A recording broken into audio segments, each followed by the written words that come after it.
A story based from Mark chapter 1. And we'll do various stories for each chapter. The scent of expensive spikenard usually acted as a balm for Eleazar's nerves, but tonight he felt an indictment.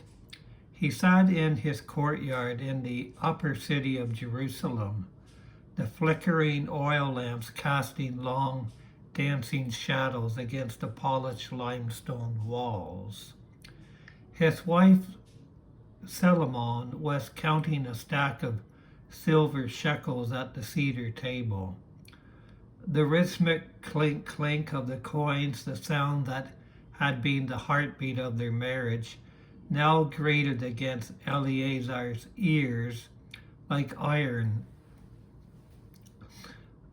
The shipment from Tyre was delayed, but the quality is unmatched, Eleazar, Solomon said, her eyes bright with the thrill of the ledger. If we adjust the weights just slightly for the temple officials, we can double the margin on the purple wool. They expect a poised discount anyway, so we simply recoup it elsewhere. Eleazar looked at his hands. They were clean, soft, and scented, yet he felt as though he were covered in the dirt and silt of the Jordan River. I'm not going to adjust the weights, he said quietly. Solomon paused, a coin suspended between her fingers. You've been back from the river for 3 hours and you've barely spoken. Did the sun bake your senses? Every merchant in the district plays the game, Eleazar. Even the priests expect their cut under the table. It's just the way the world works. Then the world is rotting, Eleazar replied, standing up and pacing the perimeter of the garden. I went there to scoff, Solomon. I went there to see the madman in the wilderness, John, the one that everyone says is dressed in camel's hair like a common beggar. I wanted to laugh at his lack of class. And she asked, her voice laced with a touch of mockery, was he as filthy as they say? He was, Eleazar whispered, stopping by a flowering almond tree.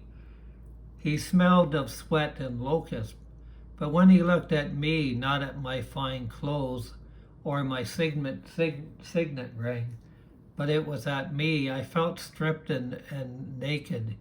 He called us brood of vipers. He told us that the axe was already at the root of the trees. Solomon stood, her silk robes rustling. He's a fanatic, Eleazar.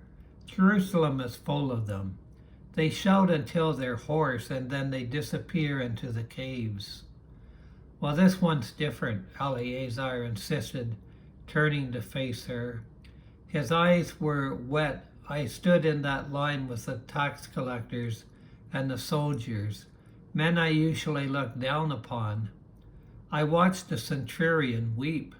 I felt the weight of every lie I've ever told a customer, every bribe I've slipped to a Roman prefect, and every time I've used the law to justify my own greed. He stepped closer to the table and laid his hand over the silver coins.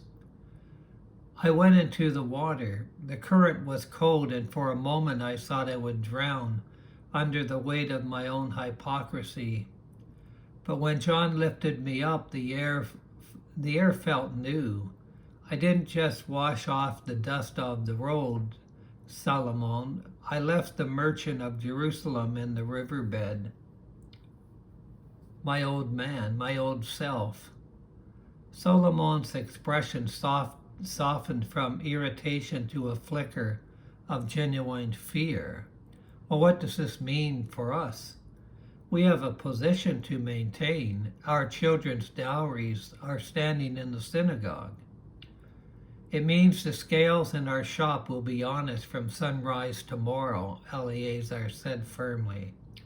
It means we provide for the widows in the lower city before we buy more marble for this floor.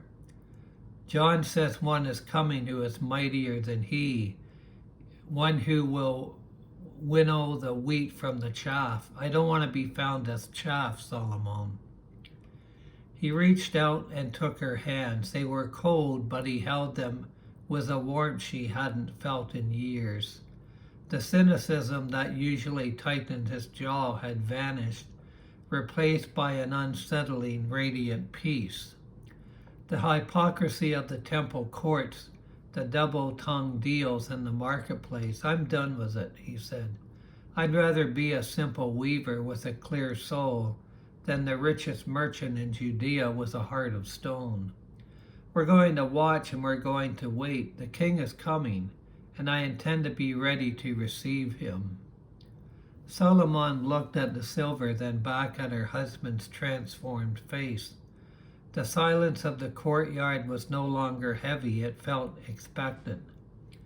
And on a scale, she murmured, testing the words, the competition will call us fools. Eleazar smiled a genuine, weary, beautiful smile. Let them. I've never felt so good and relieved and refreshed. The sun had barely crested over the Mount of Olives when the heavy cedar doors of Eleazar's warehouse opened. The air in the marketplace was already sick with the smell of donkeys roasting chickpeas and the sharp metallic tang of coin. Waiting by a stack of undyed linen was Barak, a man whose belly was as expansive as his ambition. Barak was a middleman for the Roman garrison, a man who knew the exact price of every soul in the valley. Eleazar, Barak boomed, clapping a sweaty hand on the merchant's shoulder. You look pale. Did the river demons get to you too? I heard you were out there in the mud with the baptizer. I hope you didn't catch a fever. We have the procurement of the prefect's new household to settle. Eleazar stepped back, gently disengaging Barak's hand. He felt a strange, quiet distance from the man, as if he were speaking through a thick curtain. The fever I had has broken, Barak, but the business we discussed, it must change. Barak laughed. Change? Of course, I've already spoken to the weaver. We'll mark the crates as Egyptian grade A, but fill the center with the thinning local weave. Pilot stewards won't know the difference once it's draped, and we'll split 20% surplus. It's a gift from the gods of commerce. Eleazar walked over to the large stone weights used for the heavy scales. He picked up the heavy shekel stone, the one slightly shaved on the bottom to favor the seller, and looked at it. There'll be no Egyptian labels on local wool, Barak, Eleazar said, his voice steady, and we will use the standard weights, the ones verified by the city gates. Barak's laughter died instantly. He looked around to see if any of the porters were listening.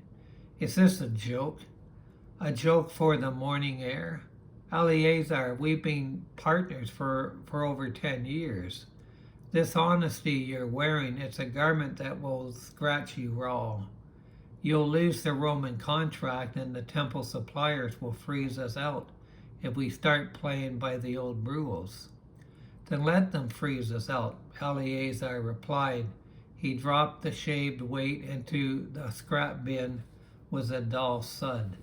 I stood in the Jordan and confessed that I was a thief. I will not climb back into the water today by stealing from a steward or a soldier. You've gone mad, Barak hissed, stepping closer, his face reddening. That hermit hath rotted your brain, that John the Baptist. You think the one who is coming wants you to be a pauper? Poor? Money is the only Messiah this city understands. I thought so too, Eleazar said, looking Barak directly in the eye. For the first time, Barak saw not the calculating glint of a revile, but a terrifying sort of pity.